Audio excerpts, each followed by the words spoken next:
Hello and welcome back to From the Top, our countdown of the best games of all time as dictated by the critics who are collated on metacritic.com.co.uk/Ireland.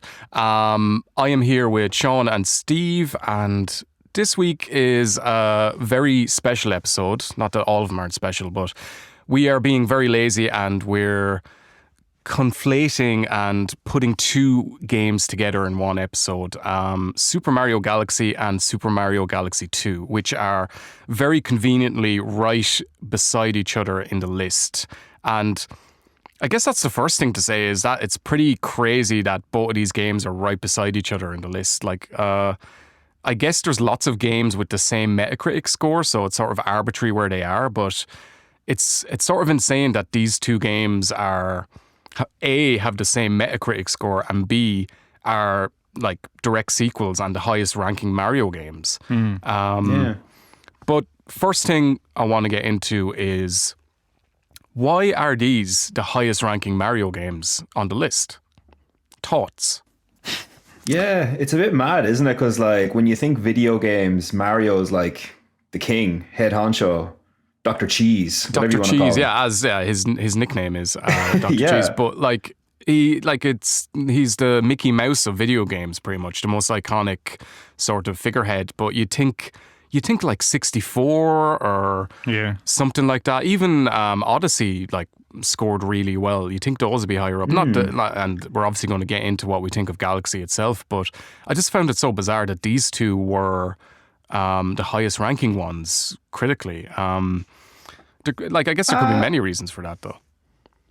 I mean, if it was up to me, this is one of the few times that I think I'd probably really agree with the Metacritic thing, because I think for me, my favorite Mario game was Mario Brothers 3, and I don't think that's ever been the top of anyone's list. They usually rank World above it or one of the 3D ones. But if I had to choose, I probably would choose this one, because I specifically Mario Galaxy. There's certain reasons I'm not as big a fan about Mario Galaxy 2, even though they're basically identical. But I don't know. It manages to do something that most Mario games kind of struggle a little bit in, that kind of feels a little bit epic. It kind of feels like it's got a story that has stakes, because you don't really get that so much in the other ones. I think Mario 64, it's only in the very, very last moment you kind of feel oh yeah, but we're going up against a dinosaur, but then that's all been lost by now, because people have played that game a million times, so it just doesn't feel like it's got huge stakes anymore. But Galaxy still does. I think, I'd have to agree. It's weird that, and it sort of seamlessly works, but it's weird that a Mario game doesn't just feel like a little playground for you to play around in the way that 64 and Sunshine do.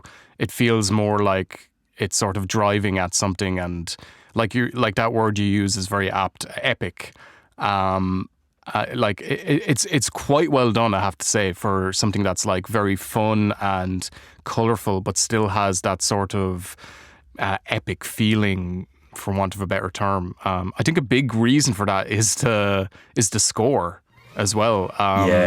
Which is I knew you were going to bring this up, but you're not wrong. Yeah, no, it's fully orchestrated, and it's pretty amazing the places it goes. It's sort of got that very, spacey sort of huge orchestral sound that you'd find in movies and stuff like that.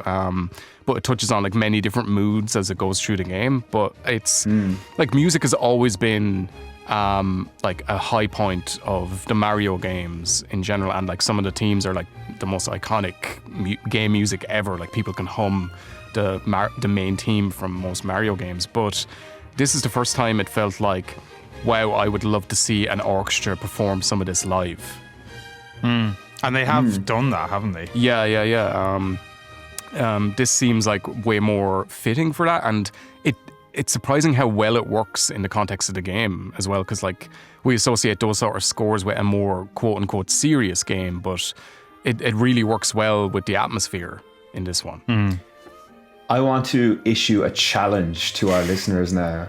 Because actually, it's funny you should bring this up now about the music, because I was thinking about this myself. So when I'm teaching in class, like cleaning and stuff, like I'll be chatting with the students, and usually because massive nerd talk about games. But one thing I notice is that so sometimes I'll be humming the Mario theme song because I know they know it.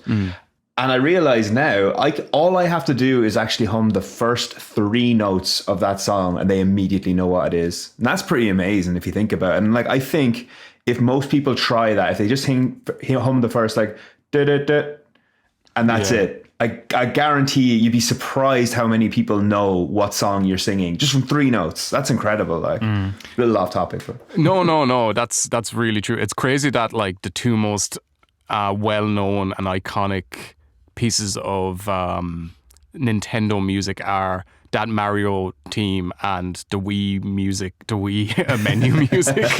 That's such a good song. Became such a meme there a while ago, but yeah, really good pieces of music. Even beyond that, it's still a really good looking game. I was so surprised when I went back to look at it that generally the Mario games are the best looking ones on their respective consoles, but this one has aged really well, I feel. Probably as much to do with being well designed and having being colourful in a period of games where colour wasn't used a lot.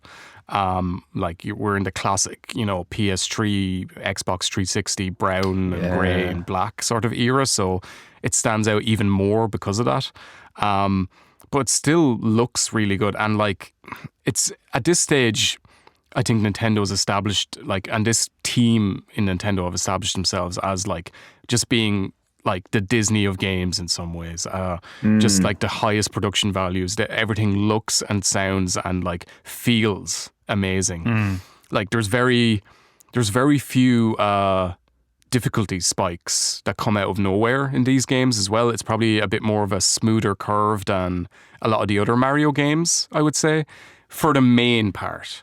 I think when you get into some of the harder post-game challenges, I guess, or side content, that stuff can get a bit bullshitty. Oh, Matt, sorry. Again, this is a very small tangent, but you just reminded me. So, yeah, when I was playing it, I was having no trouble at all playing through the first Galaxy. And I remember I got stuck on the exact same mission I got stuck on the first time I played it many, many years ago. People listening might remember this. There's a special green star maybe it's not a green star. There's a special side mission you do where you have to throw bombs at garbage or rubbish or whatever, and you just have to blow them all up within the space of 20 seconds. I was ripping my hair out of this thing, and the most annoying thing about it is I realized there was a pattern well later on. It's there's little lights that light up that tell you where to throw the bombs. Oh, for fuck's sake. I was kicking myself, and I remember that frustration from the last time I did it. But there's that's the sound of Steve's frustration manifesting itself. I wasn't sure what that was. I thought it was someone shouting at me. But it's it's definitely, to quote you, Steve, the Dark Souls of Super Mario Galaxy levels, which you always say. I do say that. No, I feel like they designed it to within an inch of its life that way, and maybe that might be a flaw for some people, as in it doesn't have levels that are as bullshitty as some of the worst examples in 64 and stuff like that. But as a whole experience from beginning to end, it seems a bit more seamless as a result. And it doesn't have these crazy spikes out of nowhere. Usually the way a good Mario game is designed, and I think this is the pinnacle of it, is you'll have a very gentle curve at the start, so it increases in difficulty, but it never gets insurmountable. But all the extra stuff, all the additional stars, that's where the difficulty lies. And in this, it's really good because they have the comets in this one. Sean, you might not know this. Do you? Do you know the comet system that they have in this? No. Okay, so let's presume he doesn't know anything about this game. So Mario is a plumber, right? He wears a red hat. The comet system is it's random challenges that come in every now and then, and so you'll go to a level that you've been to before, and you'll take on a random challenge along the lines of, say, fight a boss with only 1 unit of health, or race a version of yourself to the end of the level, or collect 100 purple coins or something like that. Right. And those are properly difficult. Like, so I think that's where like the challenge lies. And like, you could never say that like, it's easy to say Galaxy is an easy game if you're not going for 100% completion. Yeah, that's true. But there is challenge there if you want it. Yeah, and I think that's the best of both worlds, really, like having it as optional side stuff that the player can engage with if they want. It doesn't work for every game, but I think for a Mario game, you need to, like, you know, Mario's got a very broad age appeal, so you want to appeal to as many people as you can. I guess another significant thing about this is it's the first Wii title to come up on our list so far, and it's not a console that'll see too much action in this list, but it definitely had its gems throughout it. But just out of curiosity, and I think I know the answer, but maybe I'll be surprised. What was your guys' good English there? What were your guys' first experience of the Wii? Jeez, I'm trying to remember now. It was at a party anyway. Oh, yeah, you saw her eyes from across the room. I think it was like a dance game or something on the Wii or something. It was something like, it was some kind of party game like that everyone had, or like, yeah, somebody had it on at a house party or something. And it was like, yeah, I think that was literally it. You just matched the moves on screen or something. Yeah. It was either that or it was bowling or something. Yeah, for me, it was bowling, and for a lot of people, I presume it's bowling. But Steve, what was yours? Was probably some obscure Japanese RPG that wasn't released in Europe or some shit. No, for me it was Wii Sports as well. Oh, okay, but just an interesting little side note on that, right? So we got a Wii for Christmas, and my dad was in this stage where he really wanted like a projector screen. So like we had this big projector, like, and he said, we can hook the Wii up to this. It'll be great. We'll play Wii Sports and all on it. It was great for Wii Sports, right? But playing the likes of Mario or Zelda on it was incredibly difficult because there was like a slight 1 second delay or so, like showing up on screen between the movement of the like controllers. So I remember like pulling my hair, a common thing that's going to happen a lot with Wii games, but like playing Twilight Princess and trying to get past the first dungeon, but there was a bit with swinging monkeys that I just remember I used to drive. And like when it comes to swinging monkeys, like Donkey Konga is the only way to go, really, right? It shouldn't really have anything to do with the actual swinging of monkeys. But, didn't take him long. No, he had that one. It never does. But me and my brother were saying, like, we got Mario Galaxy as well, and we just said we can't play it when we're drunk, we can't play it when we're tired, we can't play it on Tuesdays because like it was so difficult to do with like the slight lag. Yeah, Tuesdays, yeah, I know. I can't play fucking Dark Souls on a Tuesday either, man. It just doesn't work. Yeah, like I think the Wii gets a bad rap sometimes, and like there was so much shite on it, like crazy bad party games from third-party publishers, but for the most part, for what it is, it worked really well. Like I think me and you, Steve, played a lot of light gun games on it, or shooting games, and they were amazing on it. The Dead Space Extraction, I think was one. No, that was a solid game. Really That's wanted to play really that. good. Never played it, but I really wanted to. Yeah, no, it was and it man. had like a good story and shit as well. And House of the Dead Overkill or something like that. Oh man, yeah, that was an excellent one as well. Yeah. No, like I love the Wii. Like no hands up. Like I was a 100% like a Wii fan. Like I wouldn't rate it above, like, even though the PS3 had its problems, like that was still like my main console, and like the Wii was like the party casual one. But I had a massive library of Wii games. Like there were some really good classics on there that like just didn't get a lot of attention. So it was an excellent little console. I agree as well. I wasn't a huge Wii fan, but I think it was a brilliant console for what it, like, for bringing, you know, gaming truly to kind of mainstream. Whereas like, you know, even people who weren't gamers like would have one in their house for party games and stuff like that. And a lot of people just had it for sports or, you know, party games. But, you know, it still got a system into people's hands and like exposed them to just Nintendo in general and stuff, you know. I suppose a lot of people who would have bought it for like Wii Sports or some other party game would have then been like, oh, I want another game, let me get a Mario game, and then they would have played Galaxy and it would have, you know, Mario Kart and stuff. Yeah, they would have like gone on for Donkey Konga, of course. Yeah, you're not the only one who can reference it, Steve. But yeah, no, it definitely... Donkey Konga wasn't on the Wii. Well, technically it was on the Wii. Sorry. Just like some Professor ROM hack. Bongo's here. And like, to bring it back to Galaxy as well, I think Galaxy controlled really well, and I think the implementation of the Wii remote was very good in it. It's like probably stands as one of the best uses of the console or the control scheme itself. The little waggle you did to spin Mario up, and the being able to use the cursor to collect star bits and stuff like that were like they weren't essential to the experience, which I would say is possibly a flaw. Not a flaw, but like takes away from the Wii itself. But it didn't detract from the game either. Well, I think for me anyway, the biggest the biggest downside to the Wii was the controllers, because I wasn't a fan of them. I just preferred like a traditional controller.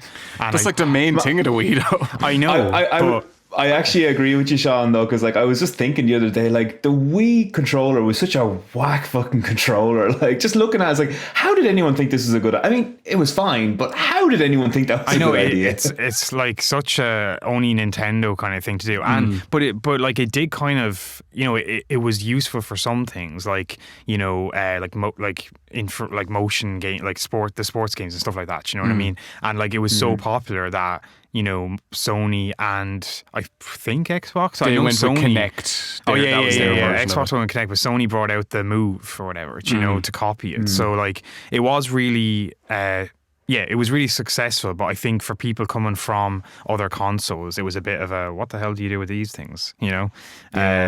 Anyway, sorry, I completely cut across your point there, Michael. No, well, I was going to make a really insightful and funny point. Yeah, but it's gone it's now. gone now. Anyway. Bring it back, man. Bring it back. No, I think it did have some classics on it, and it's unfairly maligned because there was a lot of crap there as well, and it did seem faddish because, like you were talking about, Microsoft and Sony jumping on the bandwagon and then like pretty much abandoning it straight away as well. Yeah. Kinect was meant to change the world, and like there hasn't been a word about it since. Yeah. The Move kept going for a while, actually. They use the Move controllers with the VR, don't they? Yeah, they do. Yeah. So yeah. For that reason, and that reason alone, the Move still works. I don't know of any games that aren't VR that use the Move. Yeah, I don't think it really worked for that. But I mean, they still have, at least they didn't waste money on them. I think that's kind of a saving grace for them. It's like, wow, they actually managed to take this thing, which should have been a complete failure, and it's like, oh, actually, we can use this in VR. Wait. Yeah. So fair play to them there. Pretty good implementation of it. So back to Mario Galaxy itself.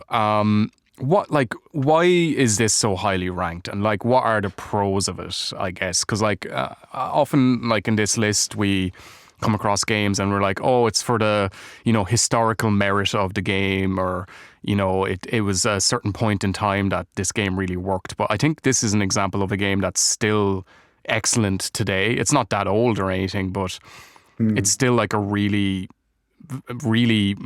polished and well-made game. For me personally, I think it comes down to the level design a lot of the time. It looks amazing. Like I'm just watching some playthrough over here, and like, yeah, the level design is awesome. It makes like I want to play it now. Do you know? And I'm not a Mario fan at all. I like, just for example, I didn't like Odyssey.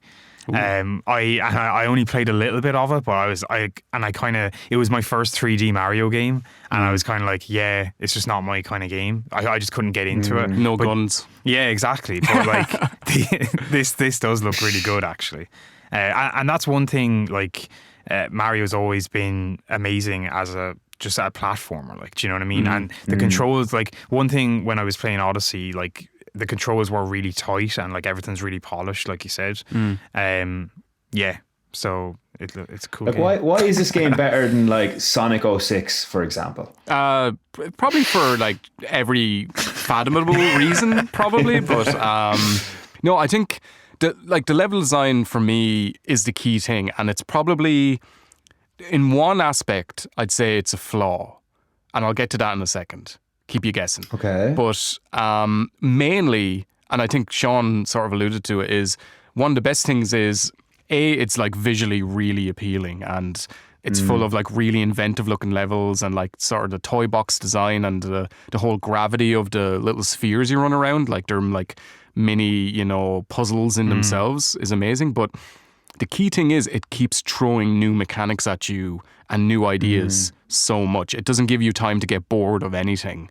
Like going back through it, and one thing I love is those levels where there's like a spotlight on the level and it's moving around and everything else is in darkness. So you have to time your jumps so that you're not caught outside the spotlight. And there's other ones that like play with gravity in really interesting ways. So like Mario's always been a series where they take the central, mechanic. Like in Sunshine, it was the flood system and the water physics and stuff like that. And in Odyssey, it's the hat and being able to control other things. They always take these things and like really wring everything out of them that they can. There's nothing left behind. And the thing is, there's been a lot of games like that continuously throw all these new mechanics at you, but they are far more forgettable. Like I'm finding myself thinking of what was it? It was Rayman. I think it was Rayman 3. I remember I played that on the PlayStation. I remember while I was playing it, there's like lots of different power-ups you have in that, like with all sorts of different utilities. Having trouble remembering any of them because they're just kind of poorly implemented. Like they all work fine, but like they're never used in like a situation where it's like you can only proceed using this mechanic. It's always just kind of like, here's a little power up that's kind of fun, and they just kind of leave it on a shrug after that. So I think the fact that there's so many different mechanics, but each and every one of them are so finely tuned, and like there's no duds among them really. At least none that I can think of. Like I'm trying to think of the power-ups they have. They have the B one, which I think is fine. The spring I wasn't crazy about, but I think it's because I could never really wrap my head around using it properly. But I think a lot of people really like the spring. It's just for me, it was always I awkward. love the spring. Yeah, I love the spring. I think it's so much fun. The bit where you're like in a bubble and you have to point the thing to kind of blow your bubble with like a little, like your pointer, you might not know this one, Sean, there's like a little, your pointer turns into like I don't know how to describe it, like a thing that blows wind, like a little kind of trumpet that blows wind. So you move it on the screen, like, and you're moving it around Mario to move him in certain ways. It's kind of hard to explain. It'll be on screen like when we're talking about it if it's on YouTube. But it's just, they constantly throw stuff and there's hardly any duds. I mean, again, like I said, the B one I'm a bit meh on, but like it still works perfectly fine. Yeah, I think you hit on when you were talking about, I was going to say Gex. No, you're talking about Rayman. Why is Gex on my mind? The other fantastic the Mario Killer 3D classic. I played all of those, man. Yeah, no, they were fine. I loved them as a kid. I was like, Gex doesn't care. He's got an attitude. This isn't your grandma's Mario. The thing I think that sets Mario apart is that the levels are designed. And because there's so many small little sections of levels that their own individual contained thing, they can design them specifically around a particular power up. Now, this does touch on one potential flaw, is that it doesn't have as many of these hub worlds or open sections where you can just go around and explore and find little nooks and crannies. And like, 64 and Sunshine had a bit more of that going on, where you'd get a level and like there's 10 different things to do, so you can explore at your own pace. This is something that those games had, and Banjo-Kazooie and A Hat in Time did that really well recently as well. Galaxy is a bit more linear in its level approach. There are like some examples that go against that, like what's it called, the Honey Hive Galaxy is a bit more open as well, and you can go around and do things, but not to the same extent as the other games. Though. I think that's better because like I mean they still have some, and like I think if they took all the hub areas and it was just like linear, like Crash Bandicoot style, like start to finish kind of levels, it would suffer for it. But like, it's usually all the best like Mario levels, in my opinion, have usually been like just typical platforming ones. Like I was actually playing like Mario 64 today on the bus, and they're all very much hub worlds. There's hardly any straightforward ones there, and they're fine, but like the straightforward platforming ones, like the bits in Sunshine where you have to do like it's a straight run to the end without your water pack. Yeah. They're some of the best levels like in any Mario game ever because it's just like solid platforming. Yeah, no, it's, I guess, not so much a flaw, it's a different flavor of it, I guess. And it's something, I think it contributes to that sense of it, everything driving towards and like a bit more of a determined end goal, and their stakes are higher, and it seems it takes itself a little bit more seriously than the other ones, and I think that goes hand in hand with the slightly more linear, contained level design. But there is something like, I think it's a personal preference thing for me. I love those platformers, like I said, A Hat in Time and Jak and Daxter, where it's like a big open playground and you go and have fun. It does mean though that things can't be as tightly designed. So like we were saying with the power-ups, maybe they wouldn't be as well implemented if you didn't have this very specific and linear path to go down. There's a question for you actually now, and I'm going to ask you this as well, Sean, but I'm pretty sure, Michael, your favorite platformer of all time is Jak and Daxter, yeah? Yeah, probably. That could be nostalgia or alcohol talking, but yeah, because I drank throughout my whole Jak and Daxter playthrough. But sure. No, yeah, probably, yeah. Okay, so comparing the two, like how do they measure up? Galaxy and Jak and Daxter? Yeah. Yeah, it's a weird one. They almost like they are in the same genre, but they're different flavors of it. It's like comparing Devil May Cry and God of War. Like they are technically pretty much in the same genre, but they're very different experiences, and neither of them are inherently better than the other. I prefer the approach of Jak and Daxter, but Mario Galaxy is just so well made, Let me rephrase, like if I was to ask you like straight up, like you're not on like a super serious podcast now for super serious people. I'm just like, hey Michael, put down your beer. Which do you prefer, Mario Galaxy or Jak and Daxter, and why? Jak and Daxter, I would say. It just because of what Why? Why? Because of what I was saying is that open level design.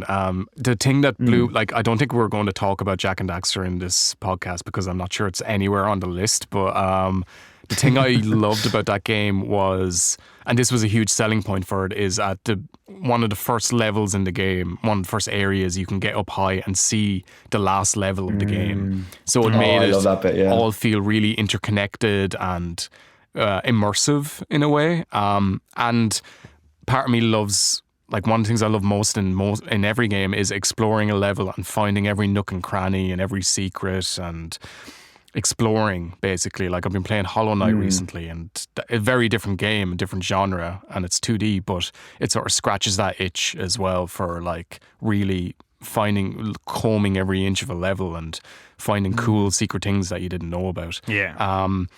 Galaxy really doesn't try to be that. And I don't think it suffers for it, but it just, that's what I love about those sort of games. How about you, Sean?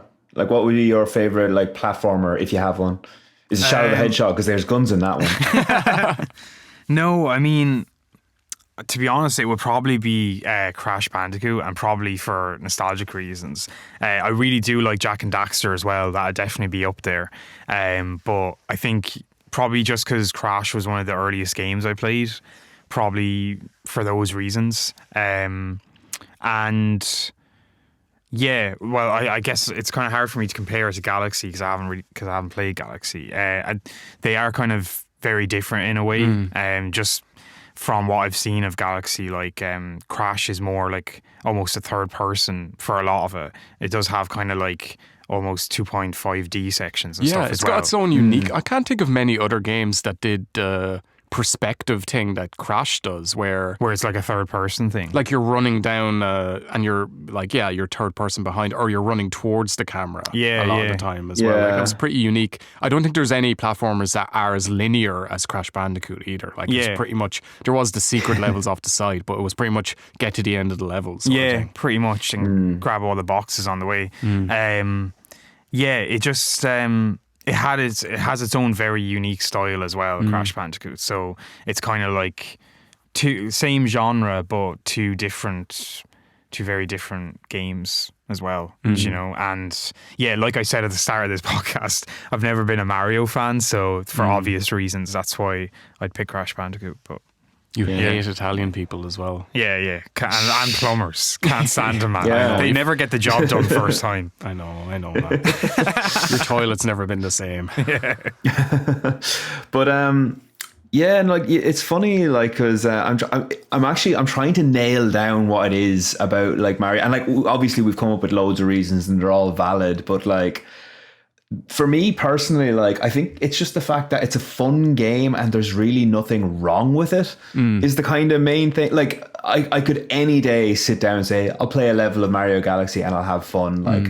But I think if I was to play, I'm trying to think of another random one, like Gex, for example. It was like, oh, but shit, like I'll die really quickly, and like this bit will be really hard, and like it's stupid level design, and like being very hard on Gex now. This could apply to like any platformer like from that era, you know. Like actually, I'm trying to think of another platformer that came out around that time. That was like 2008, wasn't it? Yeah, I don't think Gex was around that time, but I think it would have been. There would have been some Jak and Daxters kicking around at a similar time as well, and Ratchet and Clank, but that's sort of separate as well. Yeah, actually, Ratchet and Clank is an interesting comparison now, actually, because that's kind of similar in theme, like because you got like going around different galaxies and stuff, like, and you've got like a multitude of power ups, like way more than Galaxy. So and there's like, guns in it as well. And there's none, so Sean has probably played it. But by the same token, I don't think any Ratchet, like I'm not as fond as Ratchet and Clank as I am a Jak and Daxter, but like I don't think any Ratchet and Clank game like hits the heights of like Mario Galaxy. Yeah, like at all. They're almost more third-person shooters with a platformer skin over them, which is fine. But yeah, they never really clicked with me either. To be honest, like I've played a few of them and they're fun for what they are, and they're very funny, and I like the sort of tongue-in-cheek story and atmosphere of the Ratchet games. But there's something about Mario that really it's hard to quantify. Like other games they don't really seem to hit that same. Like it's such a weird thing though, because it's so established and it's been so ever present for us throughout all our lives, the Mario series, that it's hard to even step back and see what the magic formula is, other than it's just really high quality and just really well made. I think you're right, actually. Like I was looking at it, I was trying to break it down myself, and one thing that I kind of like, these are tiny niggly things. These are like going into a deep dive of the game, which is what people listen to these kind of podcasts for. So that's fine. But one thing I was noticing, there's a lot of like levels when you're on like the little planetoids, and like you'll be running, and anytime you're running, like in a way, when you're like walking on planetoids like that, you're almost constantly running towards the horizon. So that kind of feels like this got this like epic sense of epicness, I was going to say, but I can't think of any better way to say it, you know? Word, yeah. But I think like that kind of feeds into, because like when you get, again, we said this was like a really visually very attractive game, and like you had other games on the PlayStation that were doing a lot of really powerful things on their like respective consoles, but the Wii, like Nintendo were such good visual designers that I think they did a lot more with a lot less on this. Just the way they make things look. Like, to give you an example, right? Today, I visited a town that had the oldest shrine in Japan, and it was absolutely massive. It was really huge. And I kind of turned the corner and it just kind of loomed up above me. I thought to myself, if that had motion controls, it would just be sick now. That would be perfect right there. Man, you need to get outside more. Touch some grass, man. You know, like, not everything's a video game. It's like I go to a Gothic cathedral. I'm like, this is like Dark Souls. It's like, it's my third Dark Souls reference. I've only got one Donkey Konga one so far. But I think you are right. It's a difficult one to quantify. This is some of so many things. Like one part that I always really like, and it's something I don't like about Mario Galaxy 2, which we should talk a little bit about actually. There's a lack of a story, and a lot of people listening to this probably know this already. Sean, you might not actually. Michael, you might not actually. I don't know. Yeah. I'm going to assume everybody's an idiot. So the way that game came about, you probably do know this, is that like Miyamoto was basically saying, okay, let's do like maybe an expansion, like a special edition of Mario. And like the team came up with so many ideas for galaxies and so many like new levels that eventually it was like, no, fuck it, we can't do like a special edition like this. There's too much. Let's just make it a whole new game. Take out the stuff we had in Galaxy 1, keep the stuff that you were putting in, add an extra, wrap a fairly basic like level thing around it. Like, so the spaceship thing, they've got like a pretty simple like world select thing. Yeah. It's they got rid of the hub level that you go to each individual galaxy in. So you just like select it from a menu in Galaxy 2. Yeah. And that is actually something I don't like about the second one. It's Yeah. why like even though both of them are practically identical, I much prefer the first one, because not just for the fact that like there's less bottlenecks in the original one. Like if you get stuck on a level in Mario Galaxy 2, you're kind of fucked, really. Because if you can't get past a level, like you just have to keep going at it until you beat it. Whereas in Mario Galaxy, there's, with the exception of like the first level, there's nearly always a couple of levels open to you. Yeah, no, and that's pretty important for not just this genre, but a lot of games, is giving you, avoiding those bottlenecks, because they can be very frustrating when you get to them. And I feel like Galaxy 1's design sort of allowed for that a bit more. Galaxy 2, just to touch on it, like was excellent, and you're very correct as well. It's pretty much identical in a lot of ways. You can jump into it straight after playing 1, or you don't even have to have played 1 to enjoy it. And it's so unusual that it's so high up on this list as well. But that's one thing I wanted to touch on as well, actually. A little bit of a tangent, but like game sequels in general tend to do very well. And that's something sort of unique to the genre, but something that you'll see as we go through this list in this podcast series, that there are mostly sequels in it. There's very few like the first one or original titles that come up. I like, it's more like I'm just scrolling down through, and most of it is sequels, and not just like the second or third. Like it's Resident Evil 4 and Grand Theft Auto 5 and stuff like that. It's such a unique thing to games that a game comes out and it's almost like critics aren't sure what to make of it at first sometimes, and they're afraid to be too effusive with their praise, and then sometimes they might overcorrect with a sequel and give it like a really high score. Like I know I used to read Edge magazine a lot, and that's something they tended to do. Like they gave Skyward Sword, The Legend of Zelda Skyward Sword, a 10. Because it's a Zelda game, so of course it has to have a 10. They gave Dark Souls 2 a really high score as well, because around that time everyone was getting into the Dark Souls games and they were really getting critically acclaimed. They gave Galaxy a 10 as well, actually. They give Galaxy a 10, yeah. And again, it's part of the Mario series, and it's got that huge lineage. It's like a mainline Mario game is a big deal. So I don't want to put it down at like just to blast critics over that, but like sometimes it can be a bit like, I loved the first one, so I'm going to give this one a really high score as well. Yeah. Well, just a very small side note to add to that now. Metacritic doesn't only starts like recording, like it only started recording games like from the PlayStation 1, N64 era onwards. So there would naturally be a lot of sequels following. Now, obviously there's loads of original properties in there as well, but just to throw it in there that like there would be a lot of like of the original games that even though they'd be re-released on ports of different devices, they would be like reviewed anew again for that device. So naturally people have like the benefit of hindsight. They would say like, okay, so why is Super Mario Brothers 2 or Donkey Konga like not as good as we originally thought it was? Those people would be wrong. It's just as good as you think it was. There's my 2 mentions of Donkey Konga to make up for last week's lack of Donkey Konga content. I know people were waiting for it. Yeah, we had so many complaints.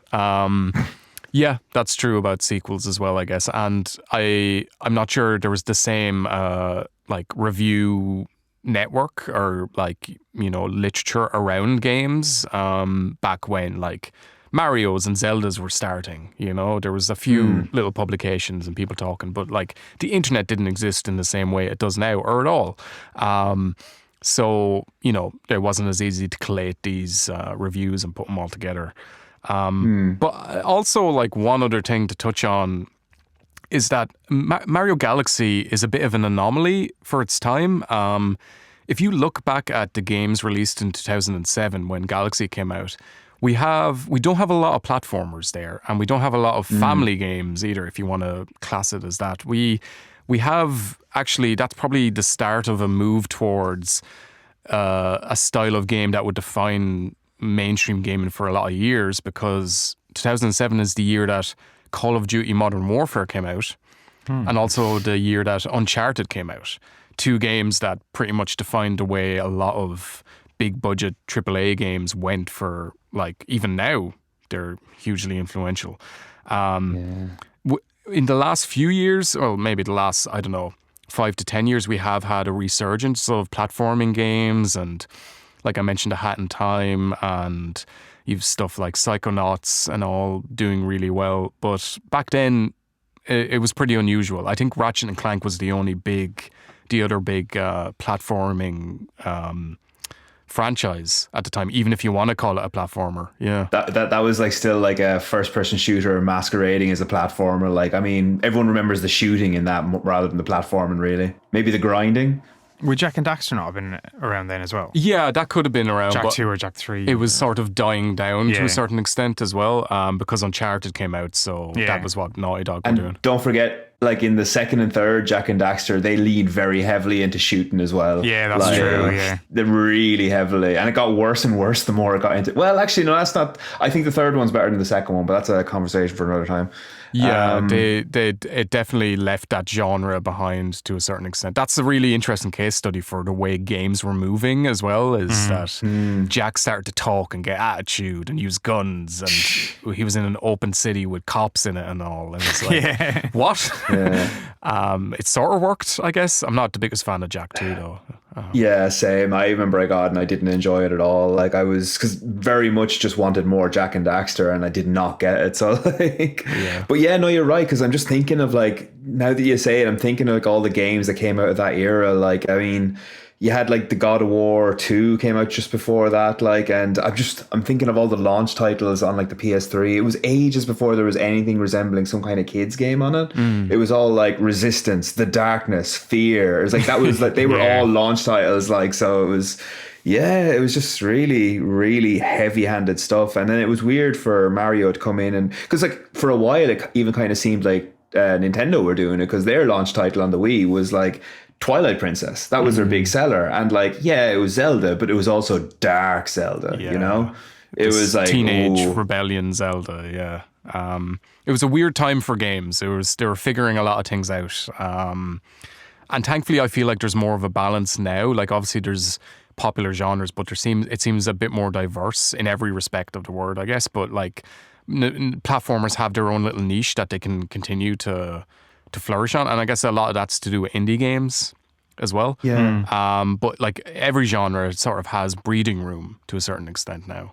Do you think, actually, now I'm thinking of it more and more, and I realize this might actually be really relevant, just the time that it came out in, just the fact that it was such a breath of fresh air. Do you think that's why this game, like Mario Galaxy, and to a lesser extent Mario Galaxy 2, like got such high praise, just because like it wasn't that long ago that we had like colorful mascot characters, but still it was a couple of years at least. So maybe it was just like, oh, finally another one, thank God.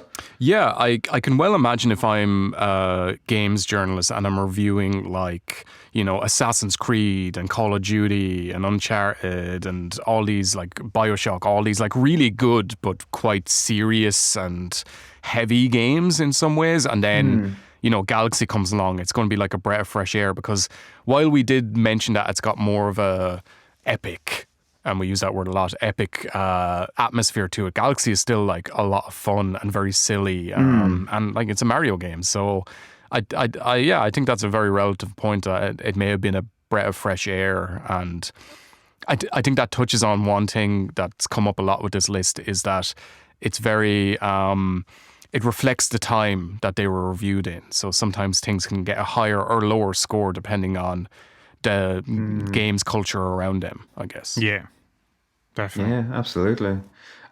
Just one thing I want to mention, and this isn't really relevant, but I just feel it's a shame not to mention it. Like, I really, really love the Rosalina story in this game. So like they have a little storybook, which I think some people might dislike because it's kind of a mandatory cutscene. Like, well, not, it's only mandatory if you, actually, I don't think it even is mandatory. Maybe you can skip through the whole thing, but she goes through this entire storybook that basically chronicles her life and how she got there. But you don't really realize this until like about halfway through the game, that you realize it's her she's talking about. But it's really, really good. Very like touching, emotional. And I remember hearing somebody say that they really wanted that book to be like a physical thing they could buy. And I think since then they have done that. And I really want to get it myself because it's just like a really, really nice book.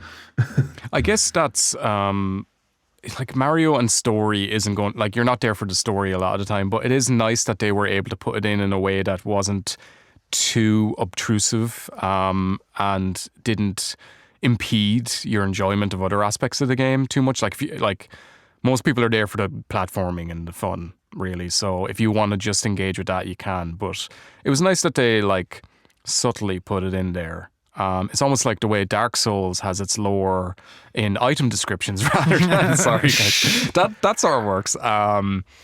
Anyway, so the main question we always ask, does this game and games deserve their place on the list? It's a difficult one this week. Yeah.